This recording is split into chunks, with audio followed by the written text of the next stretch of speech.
Hi guys, so we're back with another question. Yeah, and this one is like totally related to me and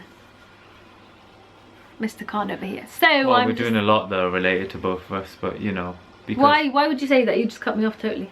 You cut me off all the time. Yeah, but the plan was not to cut each other off, remember? Well, the plans change.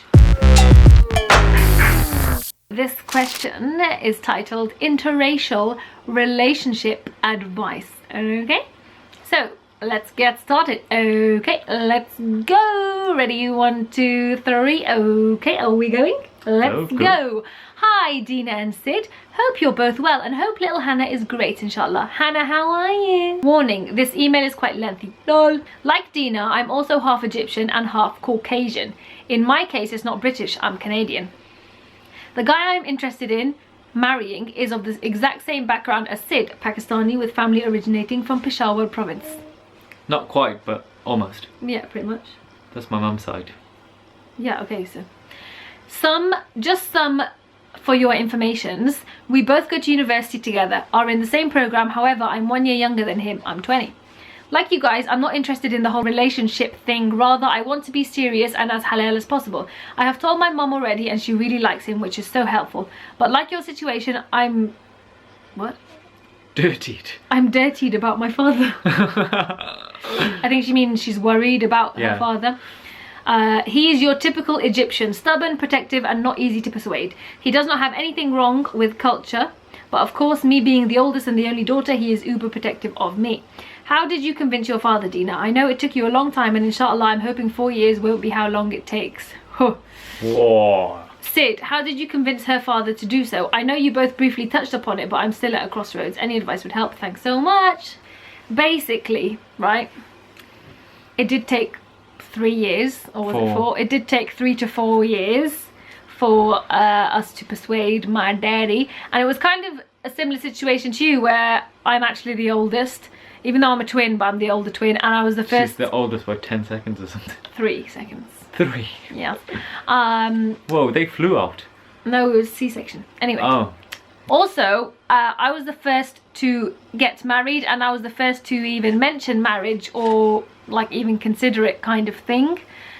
So very understandable for dads to be mega protective, because they are in general anyway, and then of course extra worried if we are pitching that we would like to marry somebody of a different culture completely. And it's not even of a different culture, it's like different culture and like massive contrast. It's not even a similar culture, you know what I mean? So it's not like Egyptian with, I don't know, you know, maybe a Lebanese. A lot of people have said this, oh, and you're probably wondering the same, why can't my dad just accept it because he married, you know, a white person, basically, which is what my dad did.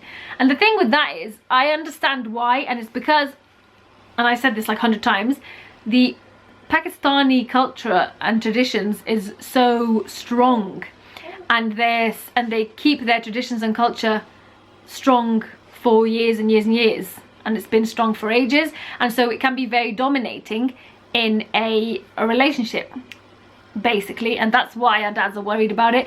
And even though they married English women, and for example my mum has a British culture, we all know it is a strong culture, a British culture, but we don't sort of enforce it, like, you know what I mean? It's not, it's a bit more laid back, basically, you know what I mean? What are you doing messing up the lighting? I'm like all different colors now, but that's better. Yes, high five. Gonna put some light on me. Okay, anyway. Does your scarf really annoy me? Oh, now he wants to style my scarf. My scarf looks nice. No, I'm saying like the shadow over here is it doesn't really matter, it looks flowy, like hello, flow. That's really annoying. I don't care, your hat's annoying me. Your face is annoying me. Well. So, that's that out the way. But anyway, I mean, to be honest with you, you're right, Egyptians are stubborn, Arabs in general stubborn, they think they're better than everybody else, blah blah, all this stuff. I think that's just dads in general. Yeah, probably, especially when it comes to marriage. So it probably, if you're 100% sure that you want to marry this human being, then really honestly the only thing I can advise is persistence. But in a, you know, kind of like a a nice way. Don't go disobeying him. Don't do things that are going to annoy him, but persist. Be like, sure, You Baba, need to persist. Baba, I want to marry him. Baba, I know. Baba, you need to let me create my own life now. Baba, you need to let go. You need to persist with your mother. You know what I'm saying? You and your mum persist on your dad. And if you've got other siblings and if stuff. That makes any sense whatsoever. But all of you gang up on him, basically. But in a nice way. Gang up on him. Yeah. And Be say, like, what the hell, man? What's your problem? let her get married. What's your problem, He's bro? a decent guy. You know, if you're worried things are going to go downhill, that could happen in any marriage, even if she married an Egyptian. Just because she marries an Egyptian doesn't mean she's going to have a successful marriage, you know what I mean? But the thing is, he's probably getting You're not going to know if it works. Sorry. He's probably getting cold feet because, okay, you asked what can your... Stop it. You asked what your partner can do in order to speed up the process. Wait, I was going to get onto that. I was going to let you do that, but I need to finish my bit. Go on then. So, how about you show your dad an example? Dun, dun, dun, dun. Because like you said, I'm half English, half Egyptian, he's Pakistani, and we're married, and you can show him, look, they have a baby, and alhamdulillah, things are working well. Yeah, there are a few, you know, situations that we have to kind of get through, but it's doable, Baba. It's totally doable, because you know what? It can happen. At the beginning, he's going to be like, whoa, you look at this Humar and all of this stuff, but then... He will probably like it. Later on, yeah, he'll be alright. But, what was I going to say? I completely forgot, man. What you can do, what the potential husband can Yeah, do. but what the potential husband can do is go up to him. He probably has them. No, but I'm saying he needs to be... Not leave him alone. Literally. Like, yo, come to Guma with me. Let's go for a coffee after Juma. Yeah, he needs to just be on his case. Yeah. Then this guy's going to be like, oh my god, this guy will not leave me alone. And he needs to also get his dad on the go. Yeah. And then when the both dads are talking and stuff like that. And because the thing is... What's the thing? Go on. The thing is, your dad is not going to be able to tell another dad straight. He's not going to be able to do that, like be rude. He could do it to your partner, like tell him, oh yeah, just sod off, whatever, you're not marrying her. But he won't be able to do that to your partner's dad. Yeah, if he has no legitimate reason. He won't be able to do that. Yeah. Yeah, and plus it's rude and... Yeah, and it's Arab dads, as stubborn as they can be, they're not rude. Yeah, they don't. To people. They're not rude to other people that are Other of the guests, same age. Because like they look at everyone as, you know, guests or a Muslim brother, you know. Must feed him. I can't, yeah. Yeah, things like that. Stuff like that. So I would say tell your man to tell his dad to give your dad a call, maybe. I basically... Invite him over. Yeah. But the no, thing, don't invite him over. There's got to be him. No. Chances are your dad will invite him over. Give your dad's number to your man. To your man. Yeah. And your man will give it to his dad. Yeah. And tell him to just call him out of the blue. Out of blue, put him on the Out of spot. blue. Oh, I'd like to come over to oh, ask you. hello, yeah, hello? Who's this? Oh, so-and-so's dad. And then he's going to be like, oh, what? Oh, yes, okay. And then he'll make small talk. He'll be like, Yeah. oh yeah, how's uni? How's work? this? Yeah, How's that? And How's that? he'll keep trying to avoid the question. Yeah, and then he'll be like, oh, yeah, my son wants to get married to your daughter. With old school dads, they know that. They're like, oh shit, Islamically your daughter getting married is such a good thing. I can't make it look like I don't want this to happen. For no legitimate reason. No legitimate a legitimate reason would be like because he's not from the same culture. I mean, Yeah. that's not a legitimate. Yeah. Bleh. So they'll be like, oh, I can't come across like I don't want her to get married for no reason. So I'm just gonna like, okay, I need to make something up. Okay, I need to do it. Oh, she has to finish her studies. and Ooh, sooner or she later- doesn't want to get Yeah. married. And sooner or later, he's gonna run out of excuses. Yeah. Honestly, the longer you persist, basically your dad just wants reassurance. Also, your dad probably just wants to prolong the process for as long as he can to make sure that you have the opportunity to change your mind, because, you know, he probably knows you well and how we make quick decisions, or we think we know what we want, but then a year later you decide, oh, I was just young and stupid then. Also, you are quite young. Is she 20? Did you say she was 20? Yeah, 20. She's 20. Like, when I was 20, I didn't really know what I wanted, so I'm kind of glad my dad took so long to finally agree. And then obviously when he did agree, he was persuaded that I really did want Sid, and that Sid really did want to get married to me, and that we were ready to get married too. So he's prolonging things to make sure that there's reassurance there for him, and to make sure that you are completely decided on this. Yeah. Because it is a big decision, marriage, you know what I mean? It's not like a hasty thing, oh, I love him, let's do it, blah. It's like, you got to really look at that person and think, look at my hand. Is he going to be a good future? Yeah. Imagine him as a dad. What's he like? What are his relations like with his family? How does he treat his, you know, you got to really look at everything. I mean, your mum, your mother, and your soon-to-be father-in-law, hopefully, inshallah, will play a massive part in this. You need to get, because the thing is, a husband hates the wife nagging, and that's just for everything. If your mum is on his case, telling him, well, what the heck are you doing? Just get her married off. Get her married off. Go, he's a good guy. Let her. Just do it. Then chances are he's just going to give up. And he's going to be like, okay, just do it, man. But the worst thing that you want, the worst possible scenario is you get married and you really regret it, and there's all these problems, and then you have to, obviously, because you don't want to fall out with your parents because you might need them. You probably will need them. Yeah, I wouldn't say fall out with your parents. I'd say never go behind his back. Never. Don't go behind his back or anything like that. Be patient. Yeah. The first step to getting the marriage on the go, and we try to do this straight away, is literally getting your dad and his dad and him inside the same room. Yeah, that's important. They have to meet. And if nothing happens in the first meeting... And if nothing happens in the first meeting, it doesn't matter. That is the first step to making things go forward. It's not going to go forward unless you have them all meet. Yeah, if it's really all on the phone business, this is it's just not going to happen. They'll just be on the phone for years and years. Somebody has to make the first move. If they're refusing to invite each other, then you got to get your future father-in-law to just knock on the door one day. Yeah. Surprise visit. Surprise him. No Arab man is gonna. He's not gonna say, "Don't come in." He's gonna decline a visit from someone. If you get a knock on the door, his pride will be too much. He'll be like, "Yes, come in. I'm going to make you dinner. Straight away. Yeah, I'm gonna make you tea. Yes. Oh, come on, eat. Yes. Do this." So it will happen. It's possible to get them in the same room, and they're not going to be rude to each other. No way is that going to happen. Never. That's not going to happen. It will just be polite conversation. If it's not getting anywhere, then you just get them in the same room a couple of times. Eventually, inshallah. If it's meant to be, it's going to happen. You know what I mean? I mean, with my dad and Dina's dad, that's literally what I tried to do at first. Is literally arrange a thing where they can all we can all sit together. Yeah. And at the beginning, Dina's dad, you know, all dads are protective over their daughters. He's making small talk and everything. And then I nudged my dad, basically. I went like that.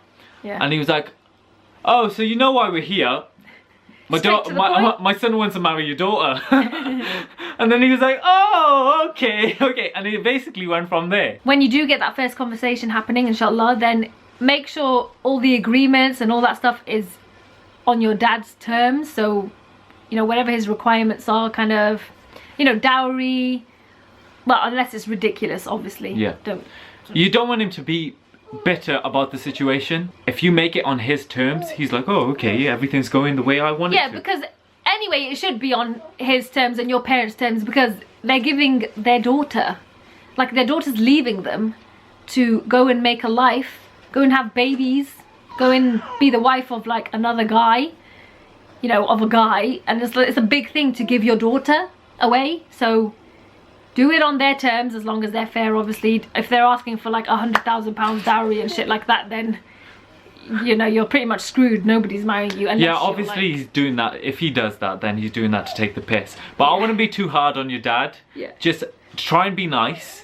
Even if he's being unreasonable, try and be nice. Yeah, in the process, try and get along with him. Try and do things his way. Be like, okay, Baba, even if you think, no, that's ridiculous, if he's agreeing to the bigger picture, all the little things that you might not be like, okay, yeah, Baba. Yeah, yeah. Try and get along with him in everything, you know, try and sweeten him up, basically. Pretty much. For the big deal. And try and get your future husband and his dad to also make it totally like, yes, we want your daughter, so inshallah we can come to, inshallah we really want, make it like they really want you as well, not like, oh, my son just wants you and I gotta come here and do this shit. He wants reassurance. Yeah, that's what he wants. That he you're wants, gonna be okay, joining, my daughter's gonna be in safe hands. Yeah, she's not gonna be all good, taking the mick out of. She's not gonna, this guy isn't gonna cheat on her, this guy isn't gonna flipping be an asshole, basically. And the reassurance can, okay, you can reassure him and your mum can reassure him, but that side, the reassurance is gonna have to come from your partner and your partner's dad. Get your partner to reassure him that he knows what his duties are. Yeah. Like, I'm ready to get married, I'm ready to provide for your daughter, I'm ready for this. What if your dad? What if you're still studying? Your dad's like, well, what if he doesn't let you study? Oh, she's gonna continue living her life. She's just gonna be married to me. You know, it's gonna be great. Yeah. Get him to come across like he's ready for marriage and like he knows what his duties are. So your dad doesn't just think you want to marry some like rude boy. I think the worst thing for your dad right now is if he agrees to this, he doesn't know where it's gonna go. So your partner has to tell your dad what the plans are. Yeah, he's got to come and he's got to say, so I'm ready for this.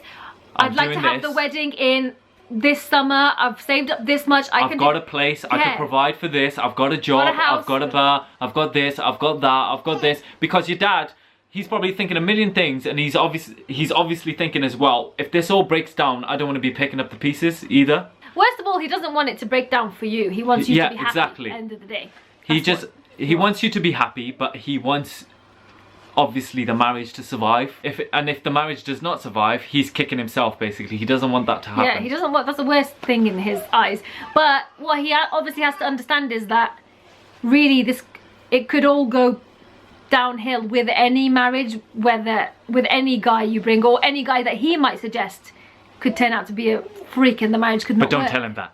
No, tell him that, Baba, you know what, you're not going to know if this is going to work.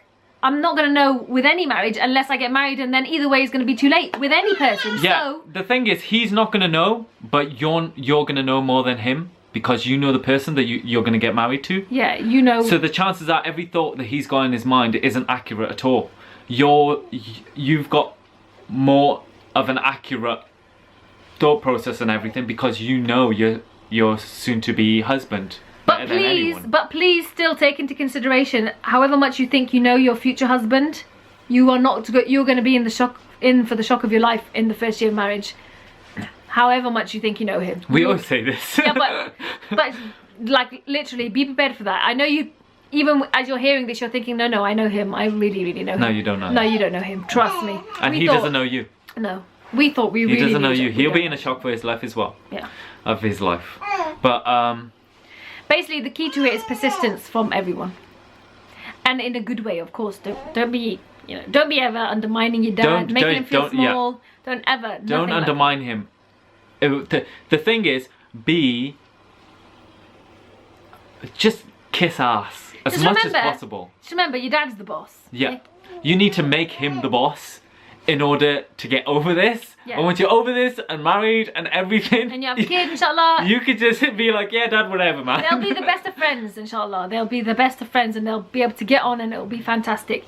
But it's persistence and mutual respect and all that thing and reassurance. So hopefully let us know if it works out. That would be our advice, and I hope it helps. And obviously show him us, because show him us, it's yeah. Example. Yeah, hello, look at that. Well, he might look at you and be like, you want to marry a joker like that? Yeah, he's wearing a cap, man. He's wearing a cap. He's wearing a cap. He should be wearing a suit. On YouTube. Oh, so make sure he comes to the house in a suit now. In a shirt, at least. Doesn't have to be a tie. You're not going to turn up in that, are you? You look like you're really serious then, weren't you? No, but I'm saying it isn't. Okay, imagine if I was Pakistani, full on like you guys, everything the same. You wouldn't turn up like that. You'd turn up in a smart shalwar kameez. You'd turn a really smart one with the waistcoat and everything, wouldn't you? No. What would you turn up in then? I'd turn up in whatever I'm wearing. You would not turn. Your mum would not even let you enter the house. No, I wouldn't turn up like this. I'm not saying I would turn up like that.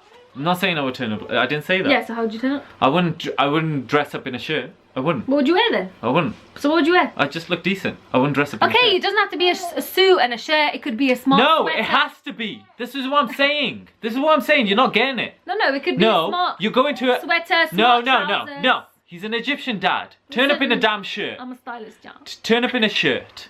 Tell him to turn up in a shirt.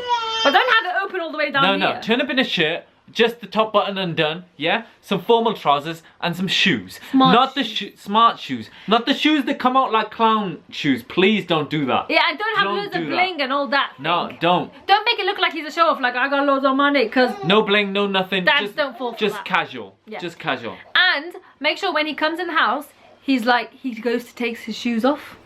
And here's a good one. Here's what will happen. Shut up. This is what will happen as well. Make sure this does not happen. When they first meet up in the house, make sure you tell him this. When they first meet up in the house, your dad, probably one of the prayers will... I was just going to say will happen. Yeah. And the adhan will go off with one of the prayers because they have that little box in their house. The adhan goes off in the nearest house. And then all of a sudden your dad will be like... From the nearest mosque. Your dad will be like, shh, gotta listen. He does that. When normally they would never listen to it. Okay, and then they listen, innit? And then he will say to your dad, you lead. Tell your dad, no. It's your house. It's his you house. Lead. He has to lead. Yeah. And then he'll be like, huh, okay, I'll lead. But most likely your dad's going to make the future husband lead. Because he wants to listen to his he wants to see if he knows that they're number one. Yeah. And what his Quran is like. And then afterwards, make sure your husband prays the sunnah. Make sure your husband does the iqamah for the prayer to lead. You know, Allahu Akbar, Allahu Akbar, Shada la ilaha illallah. Yeah, make sure he does that. So then your dad's like, oh, okay. Okay, he got some of that fire, okay. Anyway, that's it. We hope it helps, don't we, Sid? Okay, yeah. It'd be great, because then when we go to Canada, yeah. people like us, yeah, not that we're ever going. Hopefully that advice helps out, and Hannah's saying bye as well. See ya. Bye bye.